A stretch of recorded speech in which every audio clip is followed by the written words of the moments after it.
मुस्तफ़ा जाने रहमत पे लाखों करोड़ों अरबों दुरूदुस्सलाम। बिस्मिल्लाहिर्रहमानिर्रहीम। अस्सलामु अलैकुम वरहमतुल्लाहि वबरकातुहू। मेरी प्यारे बहनों और प्यारे भाइयों और तमाम सुनने वालों, आइए आज हम ज़ियाल कुरान के सिलसिले में सूरह बकरा आयत नंबर 156 को पेश कर रहे हैं। अल्लाह का शुक्र है कि हम मुसलसल कुरान के साथ जुड़े हुए हैं। अल्लाह हमें अमल की तौफीक दे, आमीन। तर्जमा। वो लोग जब इन्हें कोई मुसीबत पहुंचती है तो कहते हैं बेशक हम अल्लाह ही के हैं और उसी की तरफ हमें लौट कर जाना है। तफसीर।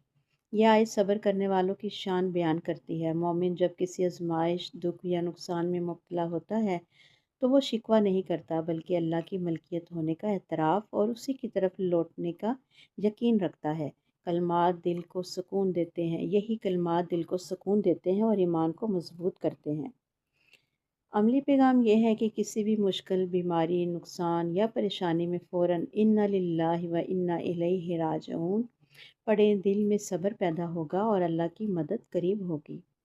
हदीस मुबारक। नबी करीम सल्लल्लाहु अलैहि वसल्लम ने फरमाया, मोमिन का मामला अजीब है, इस उसके हर हाल में भलाई है।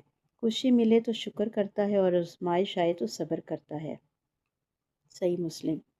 दुआ है रब्बे जुल जलाल से अल्लाह हमें सब्र करने वालों में शामिल फरमा। हर आजमाइश में हमें अपनी रज़ा पर राज़ी रहने की तौफीक दे। हमारे घरों में ईमान, सुकून और बरकत अता फरमा। आमीन या रब्बुल आलमीन। आइए कुरान से अपने दिलों को रोशन कीजिए, ज़िंदा कीजिए और इसे दूसरों तक ज़रूर शेयर कीजिए। जज़ाकल्लाहु खैरा।